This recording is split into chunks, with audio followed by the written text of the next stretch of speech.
have a very nice structure. It turns out that inside here are some problems which you can consider to be the hardest problems in this fuzzy region. Okay, so there are, you can think of these as beacon problems. So there are these starred problems which are the hardest problems in this fuzzy region, corresponding to computing problems which we don't know how to solve efficiently, but if you solved and gave me the proof, I can check your proof very efficiently. Okay? And what does it mean to be a hardest problem? So you can think of this guy as a hardest problem. So this set of problems is called NP. So a hardest problem in NP. Okay, so there are these hardest problems in NP. And what does it mean to be a hardest problem in NP? Well, if you figured out a way to solve this problem in polynomial time, then every problem in this fuzzy region can be solved in polynomial time using your solution as a subroutine. Okay. So if star is solved in polynomial time, then star can be used as a subroutine to solve all problems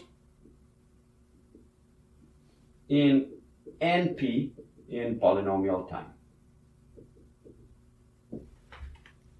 So let's pause and let that sink. So here's the hardest problem in this fuzzy region of problems, which technically are defined as NP, and at an intuitive level are defined as problems whose proofs are easy to check. So if you claimed a solution and found a proof, I could easily check that your proof verifies your solution. I can easily verify a proof. So there's this hardest problem. If you give me a polynomial algorithm for that hardest problem, a polynomial Turing machine, on my usual single tape, then I can use that algorithm you gave me as a subroutine to solve all of those. What does that mean? That means that if this hardest problem is polynomially solvable, then all of them are polynomially solvable. Okay. If this hardest problem is polynomially solvable, then all of them are polynomially solvable. These kinds of hardest problems are called NP complete. This kind of a hardest problem is called NP complete. Wow. And the study of these problems is the theory of NP completeness.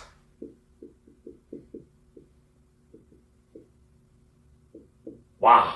Okay, so there are these hard problems. And what's nice about these hard problems is we don't know where this line goes. So all these problems, we don't know whether they go into the class P or into the class X. But if one of these hardest problems, we can figure out that this hardest problem, let's say, is in P, then this line automatically moves down here and all the problems are in P. Wow, we can solve all these problems and show they're all in P by just studying the NP complete problems, or even just studying one NP complete problem. It turns out that all these problems are hardest problems in that fuzzy region. So you might think, really? Half sum is a hardest problem in this fuzzy region? Yes. If you can come up with a polynomial algorithm for half sum, instant fame, $1 million. You will have proved that P is equal to NP. Okay. So, when it comes to efficiency, you have the single tape Turing machine. From the perspective of what can we solve quickly, so fast Turing machines, if you have a single tape Turing machine, or if you have multi-tapes, so parallel architecture, fixed parallelism, polynomial is polynomial. And so we define this class of problems which are polynomial. Okay. And the definition of a polynomial algorithm, or the definition of a polynomial running time for a Turing machine, does not specifically determine or depend on the specific architecture, how many tapes, how many heads, and so on and so forth. Now, in practice, yes, we do care about the difference between n to the sixth and n cubed. But in theory, polynomial is polynomial. So there's a fundamental divide between exponential and polynomial, and this divide has withstood the test of time. Algorithms that are polynomial, we can use them in practice. Algorithms that are exponential, there's no hope to use them in practice. And now we see a theoretical justification for the robustness of polynomial. It's architecture independent. Except if you have an architecture that has unbounded parallelism, Okay? If you're polynomial in such an architecture, we don't know if you're polynomial in the regular architecture. Although we don't have machines that have unbounded parallelism, so it's a theoretical question. Or, from the more practical perspective, problems whose proofs can be verified quickly, we don't know if those problems can be solved quickly. Okay. And so that is sort of the whole definition or the discussion around the set P, the set NP, and whether or not P is equal to NP. It's trying to figure out what's going on in this fuzzy region between slow and fast. In theory, all these problems either belong to P, they're either fast or they're slow. Okay? And an NP complete problem holds the key. If you can show that an NP complete problem is fast, all this region becomes fast. And the line drops here. Everything in this region is fast.